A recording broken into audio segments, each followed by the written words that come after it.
Yo y mis hermanas vendíamos que con conetes y cosas a los colmados en la calle muchas veces. Yo quería tener una limpia bota, papi nunca me dejó y siempre quise ayudar. Además de que cuando tú necesitabas algo y tu papá no te lo podía dar, no porque no quería, sino porque no tenía, tú tenías dos opciones: o te sentabas a esperar o hacías algo para cambiar esa realidad. Es bueno que la gente sepa que haciendo este tipo de contenido tú puedes facturar. Lo que pasa es que no te va a llegar de sopetón, no va a ser algo de repente, y si tú quieres hacer algo con calidad, eventualmente también te va a salir caro.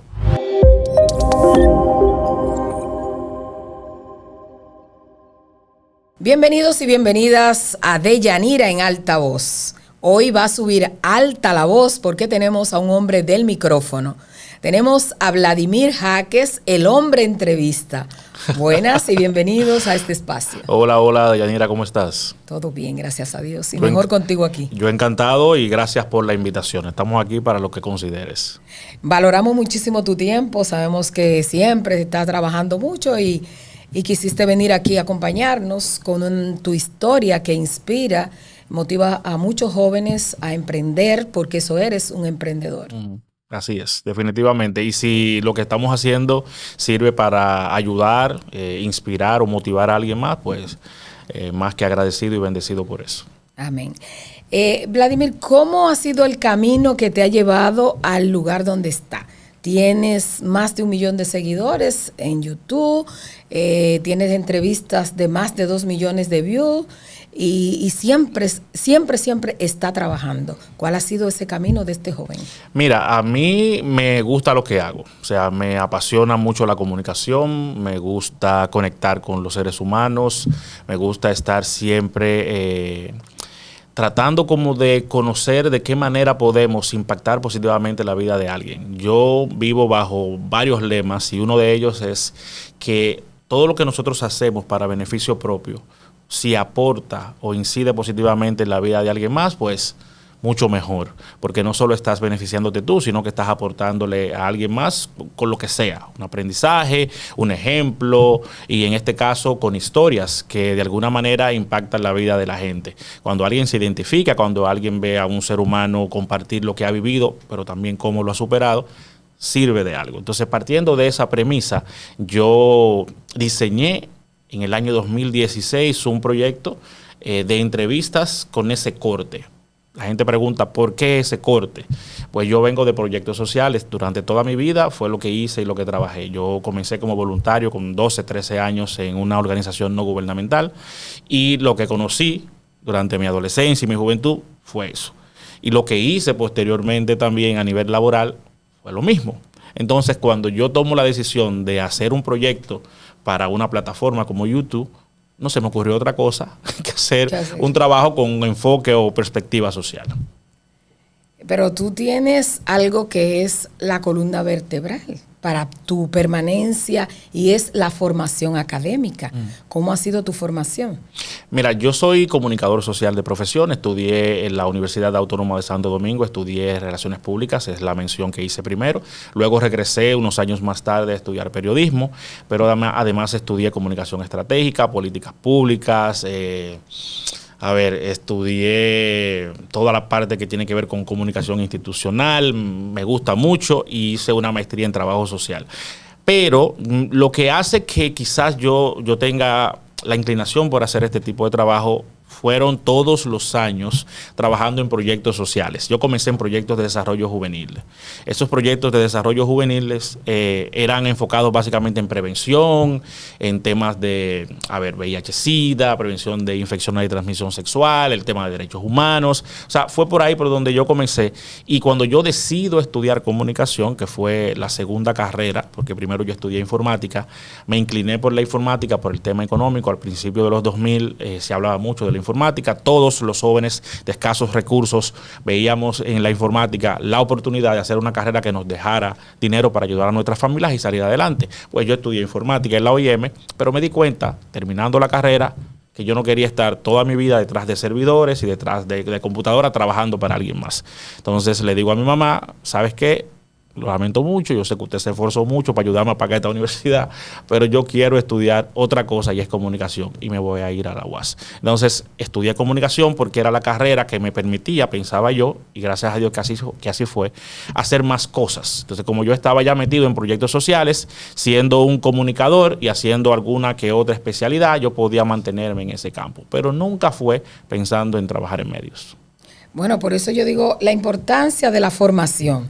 Tú tienes la opción de escoger. Entonces, pero ¿de dónde viene Vladimir? Tú eres de Los Minas. Así es.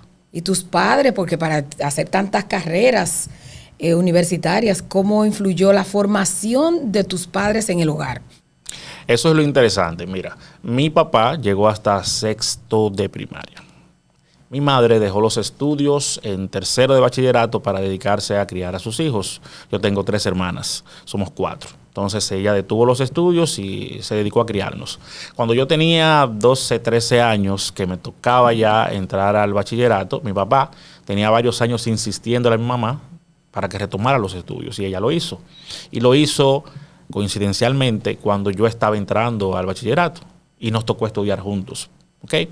Porque papi estaba trabajando en un liceo nocturno y era portero en ese liceo y además teníamos un puesto de vender galletas y jugos en ese mismo liceo. Entonces hacíamos como una mancuerna, atendíamos un poco el puesto antes de que comenzaran las clases, mami, yo o cualquiera de mis hermanas, y ella luego se iba a su curso en tercero, que retomó, y yo a primero. Y era un liceo nocturno, yo tenía 12, 13 años, mami ya obviamente una mujer adulta.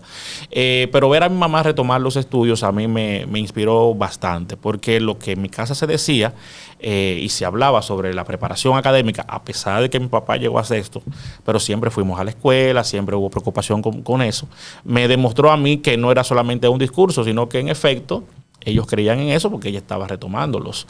Entonces, eso fue determinante. Porque mami luego me ayudó mucho con los estudios, el inglés, ayudarme con los pagos de la universidad de aquí, y que ella fuera ya una profesional cuando a mí me tocó ya hacer lo mismo, como que entrar a la universidad, fue maravilloso, fue el mejor ejemplo, un ejemplo viviente y palpable. En un sector que tú sabes como las desigualdades se dan en muchísimos barrios, muchísimos campos, pero que esa familia te condujera, no había complejo de vender, porque a veces nos acomplejamos, no, que no queremos hacer esto. No. Y eso te ha ayudado mucho para el hombre que eres hoy. Mira, si yo te cuento, nosotros hicimos muchísimas cosas porque fuimos siempre una familia de muy escasos recursos. Entonces, eso de vender o de trabajar desde joven nunca fue un problema.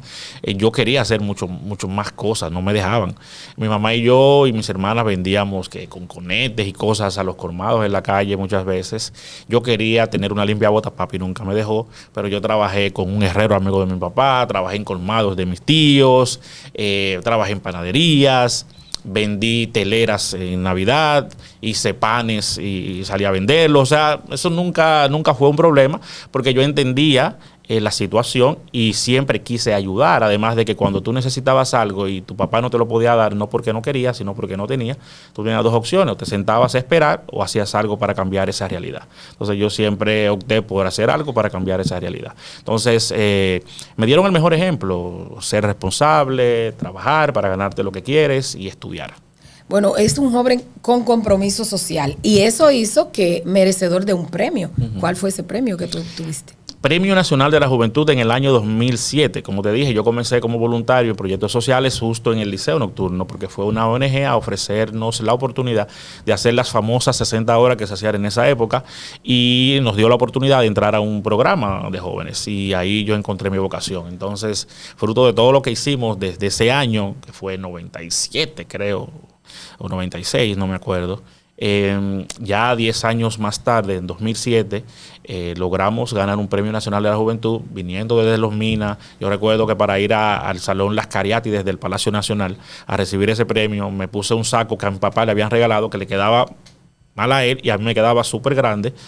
Por ahí anda la foto, y fue bastante chistoso porque recuerdo regresar del Palacio Nacional con mi premio en la mano, vine en onza y luego creo que un carro, una guagua, no me acuerdo, y bajando al barrio Se Va la Luz, y voy llegando yo con mi premio y le saco en la mano, y los vecinos que habían visto, porque en esa época ese tipo de actos se retransmitía a través del Canal 4, creo, y a veces hacían cadenas con otros canales, y la gente había visto algo, y varias personas durante el trayecto a mi casa me felicitaron y me mencionaban que habían visto algo en la televisión. Entonces, ese fue el premio, y para mí fue como el inicio o la validación de que yo estaba haciendo algo que podría resultar en algo positivo para mí y para otros.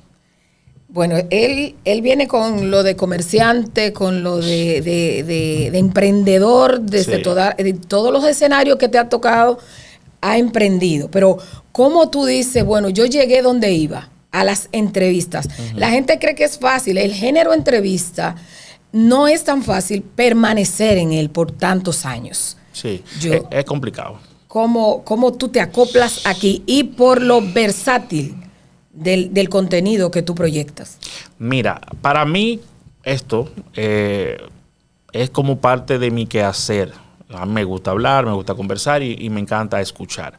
En el 99.9% de mis contenidos o de mis entrevistas, usted me va a sentir en escucha atenta más que hablando de manera constante. Yo escucho mucho, pongo mucha atención, una que otra entrevista, así que perdónenme, ¿verdad? Cuando pregunto mucho, cuando hablo mucho, cuando cuestiono mucho, así que perdónenme. Creo que después de más de 1000 entrevistas me he ganado el derecho de vez en cuando hablar un poquito más que los invitados, ¿verdad? Cuando lo amerita. Pero yo generalmente lo que hago es sentarme a conectar genuinamente con la historia de alguien más. Conectar. Sí. No es fácil conectar y mantener ese hilo conductor que tú mantienes. Yo le decía antes de comenzar la entrevista, uno llora con algunas entrevistas tuyas y él mantiene ecuánime. Yo no sé si es que tú explota después, pero cómo tú logras manejar esas emociones durante entrevistas que muchas veces son dramas humanos. Sí, son fuertes y tú sabes qué pasa, que tú necesitas entender que en ese momento, yo tengo muy claro, siempre lo he dicho, y creo que es una recomendación también para quienes quieren hacer este tipo de contenido o lo están haciendo, el protagonista es el invitado. Cuando una persona se sienta ahí a compartirme su historia, yo no puedo quebrarme junto con él o con ella. O sea, tengo que ser fuerte. Porque si lo hago, primero creo que le voy a robar protagonismo al invitado, porque voy a estar yo dando gritos quizá, y la gente se va a enfocar en mí y no es lo que yo quiero. Y segundo, tengo que darle a él o a ella la fortaleza para que pueda continuar y pueda expresarse. La gente agradece mucho poder expresarse, poder hablar. Es lo que siempre me dicen. Y llegué a la conclusión, fruto de eso, porque fueron tantas las personas que me dijeron lo mismo, lo manifestaron, lo escribieron y lo agradecieron de una manera tan profunda que me di cuenta de que la gente allá afuera necesita ser escuchada, que la gente no puede expresarse por temor a que le juzguen, a que le critiquen.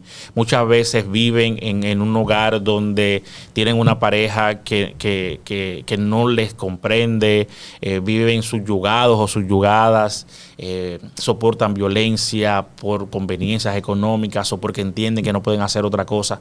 Y cuando se liberan o cuando van a una entrevista y pueden hablar, señores, eso es algo terapéutico y sanador. Y yo tengo el compromiso de mantenerme firme y fuerte para darle a esa persona el apoyo necesario para que pueda expresarse sin problemas.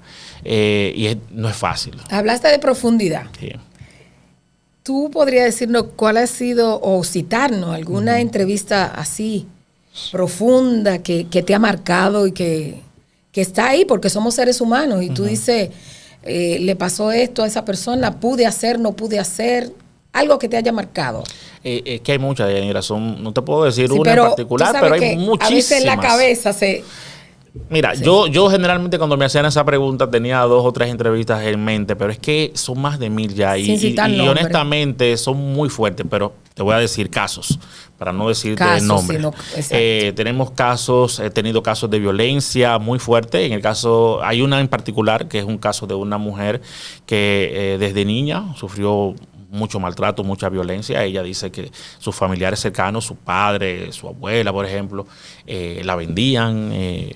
Es un drama humano bastante fuerte. Luego le tocó irse a los Estados Unidos y siguió viviendo un calvario, o sea, y cuando ella comunica lo que vivió, es casi imposible tú no sentir lo que ella está tratando de transmitir, lo que ella vive. Uno la mira, uno la observa, y creo que la gente, con lo que yo he mencionado, ya se imaginará, pero del otro lado de la pantalla, mucha gente se conectó con esta persona, mucha gente, y yo que estaba ahí, tuve que hacer un gran trabajo para yo no quebrarme. Creo que ha sido de las entrevistas que más me ha cargado emocionalmente. Tanto así que yo decidí en el año 2024 tratar de alternar mi contenido con cosas no triviales, pero sí más ligeras. Y lo he hecho a propósito, precisamente para liberarme un poquito de la carga emocional, porque no es fácil estar ahí 1 hora, 2 horas, escuchando historias tan fuertes, y no un día, sino de manera muy constante. ¿Las historias llegan a ti o tú sales a buscarlas? Llegan. El 90% llegan. Al principio, yo buscaba más las historias, observaba casos, me dejaba guiar por el instinto. Por ejemplo, una de las entrevistas más importantes para mí en mi canal, porque la hice en el año 2020, tenía como 6 o 7 meses iniciado el proyecto, y yo me topo en redes sociales, en Facebook, con unas fotos de un joven en silla de ruedas con su novia. Eran unas fotos de preboda, no de boda, sino preboda, y el chico estaba en silla de ruedas y con una aparente situación cerebrovascular, y la joven muy bonita, muy elegante, junto con él. Esas fotos estaban en Facebook y mucha gente comenzó a viralizarlas diciendo que esa joven estaba con él porque de seguro él tenía mucho dinero. Y realmente a mí me pareció que esa no era la historia. Y yo fui detrás de la verdadera historia. Y me encontré con 2 seres humanos maravillosos, un joven de muy escasos recursos, donde la profesional era ella y la que estaba mejor posicionada era ella.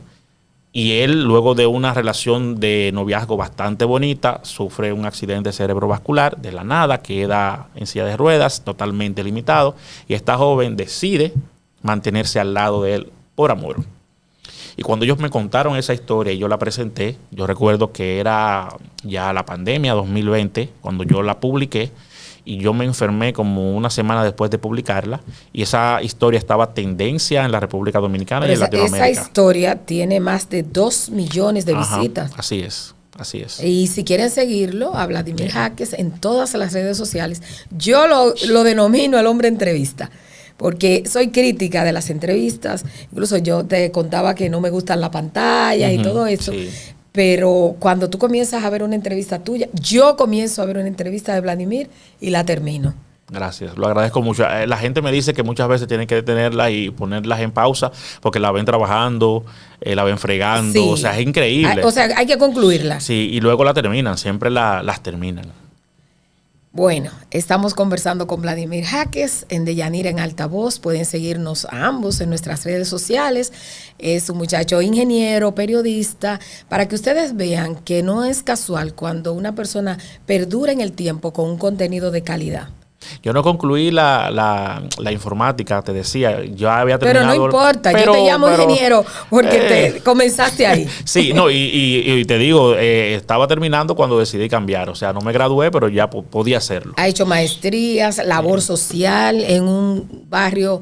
Ahora necesitaríamos unas orientaciones tuyas como esa en ese tiempo sobre enfermedades de transmisión sexual, la prevención, en un momento donde las autoridades dicen que se han disparado algunas. Sí, sí. Yo pasé toda mi vida. Yo decía en una época que yo no recordaba hacer otra cosa que todo eso, porque yo tenía 12, 13 años cuando comencé, y cuando me alejé de todos esos proyectos fue básicamente 2018, o sea que yo hice mucho trabajo social, voluntario y pago durante prácticamente toda mi vida. Entonces me da mucha pena ver lo que está pasando actualmente, y si ciertamente eso está pasando, el gobierno tiene que asumir seriamente el compromiso de comenzar a promover más programas preventivos, porque se relajó con el tema del VIH, de repente de tener muchísimos proyectos y programas y fondos destinados a trabajar en este tema, dejamos de hacerlo pensando de que ya había desaparecido, como se dejó de hablar, pero realmente es una realidad latente y preocupante. es bueno que los jóvenes se involucren en sus comunidades. Todos tenemos una cuota de responsabilidad y podemos orientar. Hablabas ahorita que te enfermaste durante la pandemia. Ay, sí. Y tu contenido crecía, pero ¿qué enseñanza, cómo cambió tu vida después de verla en peligro? Mira, yo fui una de las primeras personas que contrajo COVID, así como públicamente conocidas, por lo menos un poco en ese momento. Y recuerdo que estaba la señora de San Francisco, el italiano. Y luego tuve yo que hacer un video para pedir ayuda porque teniendo los medios económicos, como había tanto desconocimiento, estamos hablando de la segunda semana de marzo, antes de cerrar todo, no aparecía una prueba. Yo me había hecho todas las analíticas posibles para descartar dengue o cualquier otra cosa. Y mi esposa y yo desesperados, yo casi ya no podía ni siquiera hablar, hicimos un video y a través de ese video conseguimos ayuda y logramos hacer la prueba y confirmar que efectivamente tenía COVID.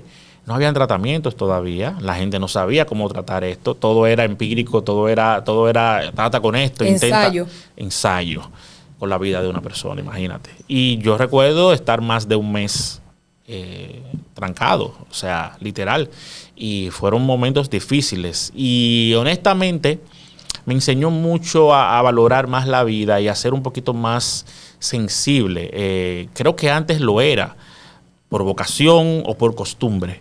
Pero luego, con lo que pasó durante todo ese año, yo aprendí a valorar mucho más y a tratar de dejarle siempre algo positivo a la gente en cualquiera de las cosas que hago.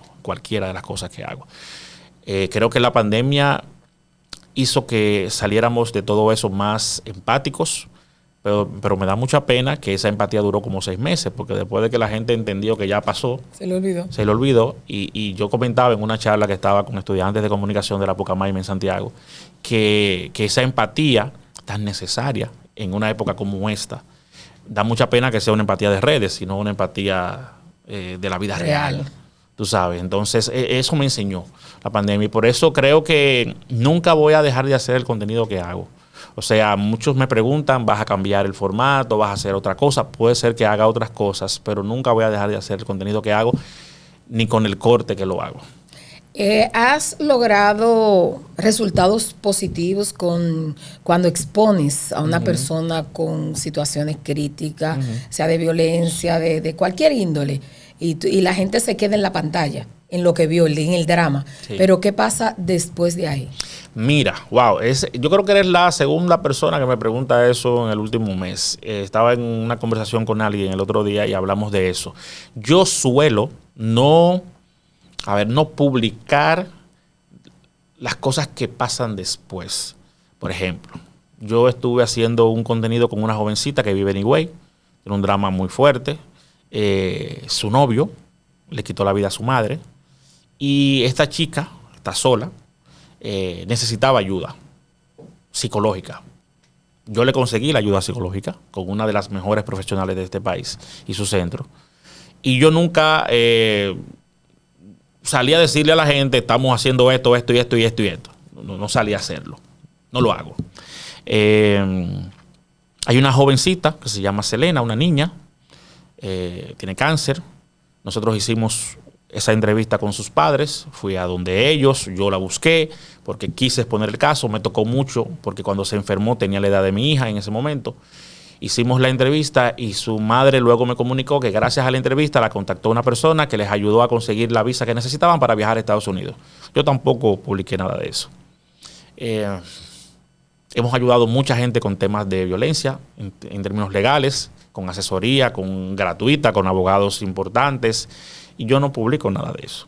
Yo creo que luego que exponemos el caso, le corresponde a la persona si quiere ventilar o no lo que sucede, porque para mí es parte de su vida privada. Siento que mi labor termina con la presentación o la exposición de los casos, porque yo no presento tantos casos, los míos son más historias. Entonces siento que le corresponde a ellos si quieren publicarlo, si quieren decirlo, o si quieren que yo lo haga, me lo pedirían. O sea, yo trato de no hacerlo. Creo que le corresponde a ellos y es parte de su vida privada. No, pero yo sé que tú has servido de vínculo, incluso los periodistas lo hacemos. Sí, claro. Exponemos la historia, la audiencia la ve, pero después de ahí hay un seguimiento, porque este país está lleno de gente buena y se acerca a ti y dice, mira, esa que tú entrevistaste, yo quiero resolverle. Nos pasa a diario. Así pasa. Yo lo que no hago es, porque mucha gente... Difundirlo. Sí, no es, la palabra quizás no es difundirlo, es como que, a ver, siento como que la atención se centraría no en el caso y en la persona, sino en mí, si yo comienzo a decir, logramos conseguirle tal cosa a fulano. Entonces, yo no me quiero vender como un benefactor ni nada. Yo estoy haciendo un trabajo que tiene un enfoque social, pero el foco de atención no debe caer sobre Vladimir Jaques, es sobre la persona. Entonces, todo lo que se canaliza de manera privada, pues se queda ahí. Y qué bueno que se soluciona. Mira, hay un caso tan que me gratifica mucho poder decir esto. Y no voy a decir el nombre, pero es una maestra que hace años fue a mi canal con su hija con una situación muy grave. La jovencita cayó en las manos de una persona que la introdujo a las sustancias controladas. La chica se volvió loca, literal, tuvo que ir a psiquiátricos, agredió a su familia, abandonó a sus hijos. O sea, fue un desastre total. Y gracias a esa entrevista, a la proyección de la entrevista, la policía pudo agarrar a esta persona, pero ella logró conseguir ayuda económica para atender a su hija en un psiquiátrico. Hace 2 o 3 años que eso pasó. Y ella siempre me dice, cuando nosotros estemos listos y mi hija ya se sienta completamente bien para poder hablarlo, ella está bien, pero para poder hablarlo, nosotros queremos ir. Pero Vladimir no se ha pasado los 2 o 3 años llamando a esa familia para decirle, yo quiero que presentemos la resolución, porque mi interés no es presentar eso para yo decirle a la gente, mira lo que hice yo, no. Es decir, no sé si me doy a entender, pero sí, es como que es algo ya privado. Que lo que hace una mano no lo sepa la otra. Aunque en algún momento lo hagamos, y si lo hacemos es a petición de la gente. Ok.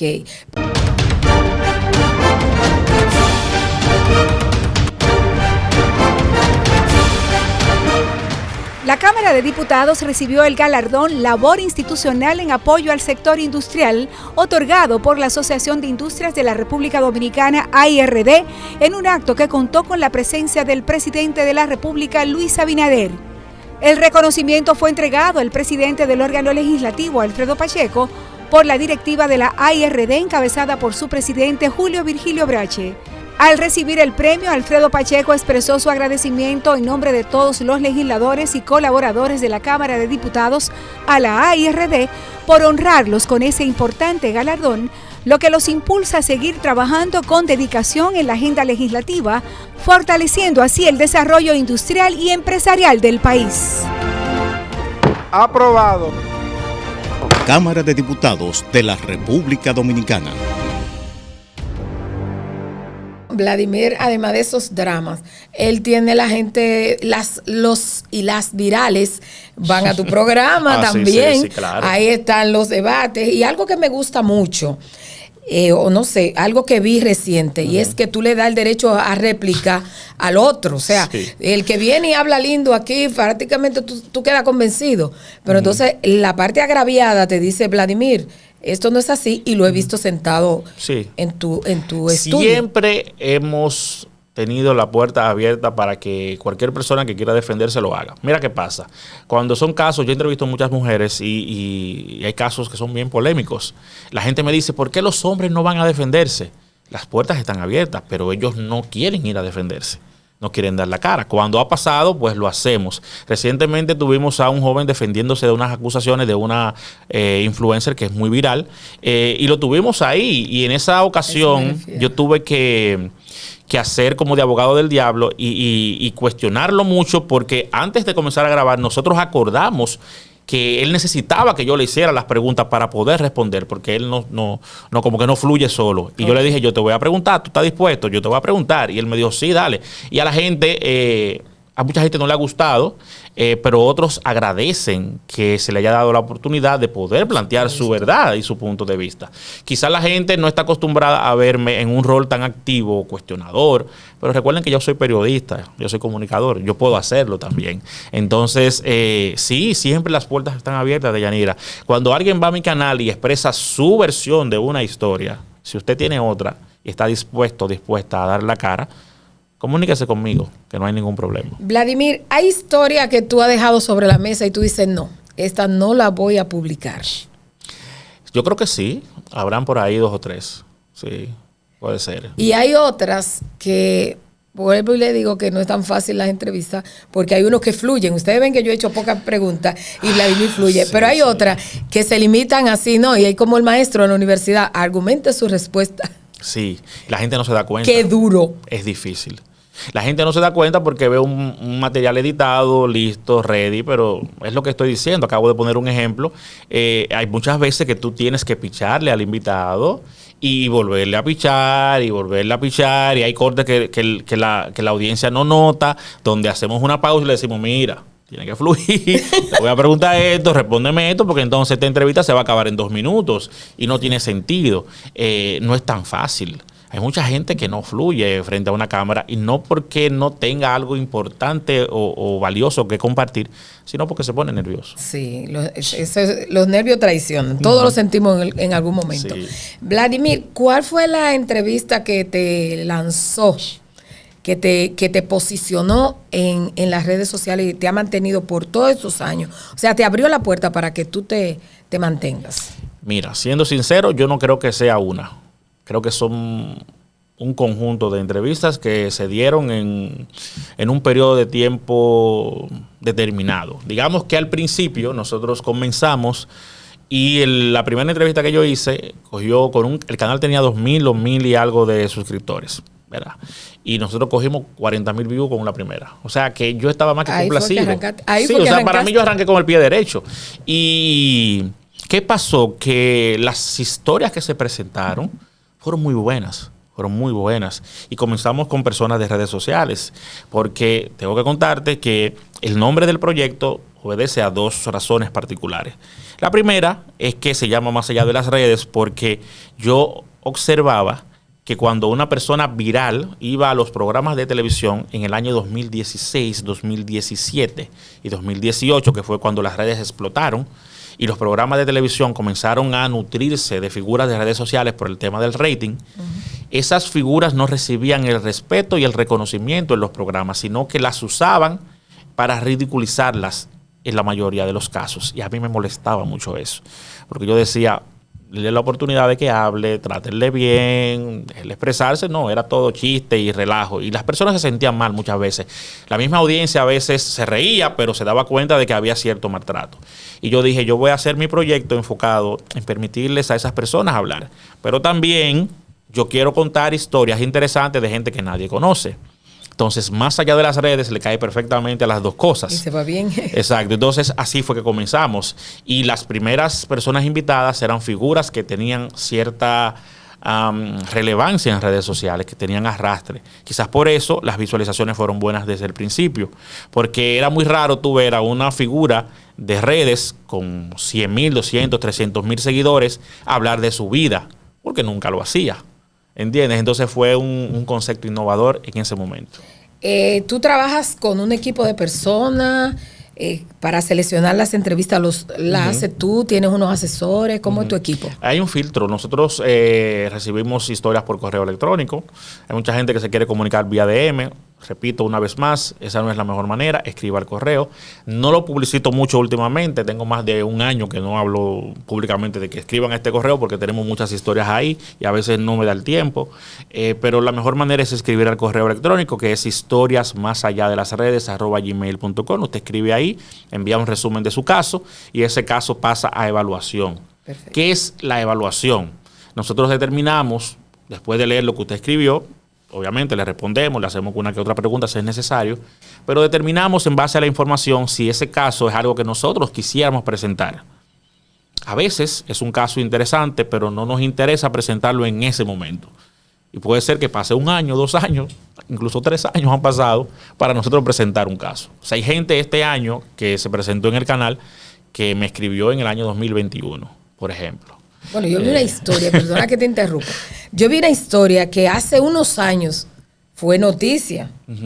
Fue noticia en todos los periódicos porque fue este papá que las hijas dieron negativo al ADN y Y de repente me llega una notificación y tú estás entrevistando a la mamá de esas niñas.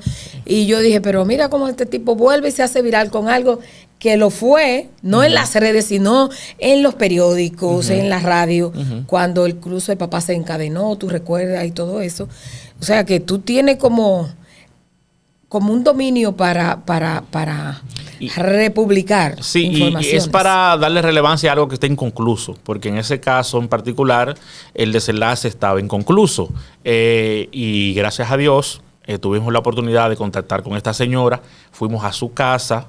Ese día tuvimos que de alguna manera ayudarla con el tema del trabajo para que ella no perdiera el día. O sea, creamos toda una logística porque fue en Higüey para grabar y le agradezco mucho la disposición porque fue titánico el esfuerzo que se hizo, pero logramos presentar una historia que ha posibilitado, que tampoco hemos hablado de eso, un acercamiento entre una familia que básicamente se fracturó producto de todo eso, porque las hijas de esta señora se fueron a los Estados Unidos y ella lamentablemente perdió la conexión con la historia ellas, completa. tú sabes. Y son de las cosas que pasan y es bueno poder hacerlo y sirve para algo. Este tipo de cosas que hacemos. Claro que sí. Tú sabes que como las redes sociales aparentemente salen económicas, tú cualquier contenido tú lo tiras.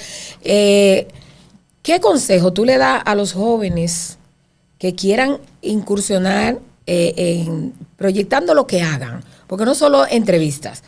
Yo veo muchos profesionales que hablan de lo que dominan y todo eso. ¿Qué consejo tú le das a esos jóvenes para que puedan perdurar y para que puedan hacer un trabajo de calidad, digno de que la gente lo siga? No busque 1 millón de views como tiene Vladimir, que no lo ha logrado de la noche a la mañana. Tiene muchos años en esto. Busque marcar y transformar con el contenido que sea que usted vaya a difundir. Mira, yo pienso que si quieres hacer contenido tienes que encontrar algo que te guste. Algo que te guste. Y trabájalo. No hagas lo que la mayoría que comienza a hacer contenido no le gusta lo que están haciendo, no se identifican, no manejan los temas, no saben absolutamente nada de eso, pero lo hacen porque entienden que van a conseguir dinero. El dinero es una consecuencia de hacer de manera constante algo que a ti te gusta. Es así como yo lo veo, en el medio de la creación de contenido digital. Uno que factura lo está diciendo. Sí, pero qué bueno es bueno que la gente sepa que haciendo este tipo de contenido tú puedes facturar. Lo que pasa es que no te va a llegar de sopetón, no va a ser algo de repente. Y si tú quieres hacer algo con calidad, eventualmente también te va a salir caro. Porque, por ejemplo, esto que estamos haciendo aquí, si la gente ve lo que está detrás, se va a dar cuenta de que hay una gran inversión. Para poder hacer esto, no son 2 centavos ni una cámara de un celular que hay detrás. Es decir, aquí hay varias cámaras, hay iluminación buena, hay un espacio adecuado para trabajar, hay un equipo trabajando. Es decir, no es algo tan sencillo. Sin embargo, la magia de las redes y las plataformas es que tú puedes comenzar con un teléfono y luego vas creciendo. O sea, no te limites porque no tengas los equipos. Comienza con una buena idea.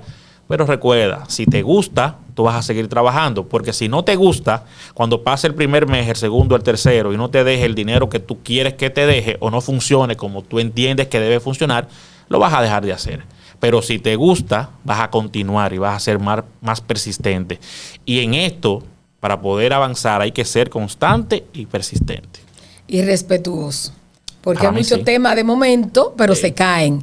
Yo entrando a la página de Vladimir, encuentro entrevistas de hace 2 años que te da gusto volver a verlas. Sí. Pero si tú tienes, bueno, no voy a decir esa palabra, entrándole a lo del momento, eso es efímero y entonces se pierde. Sí, así es. La base de todo es hacer contenido que en el tiempo perdure. Por eso la mayoría del contenido de mi canal es atemporal. La mayoría. No es que yo no haga cosas que estén amarradas a una viralidad momentánea, porque obviamente lo hacemos. Recuerden que he dicho aquí, que quizá mucha gente que me sigue de hace 2 años no lo sabe, pero si usted se va al principio del canal, se va a dar cuenta de que yo entrevistaba a todas las figuras que estaban viral primero que la mayoría de la gente.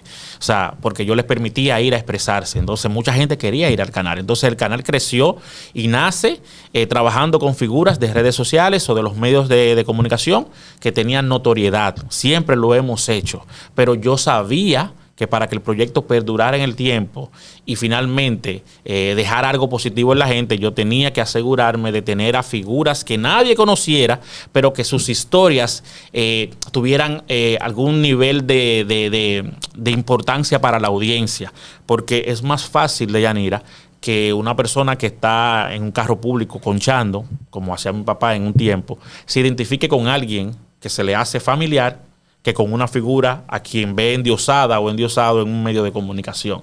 Entonces, esa correlación que se da entre gente que se siente igual es mucho más fuerte. Esa conexión es mucho más rápida, pienso yo. Y por eso es que mi canal, a pesar de entrevistar a gente viral, famosa o conocida, se enfoca sobre todo en personas que nadie conoce.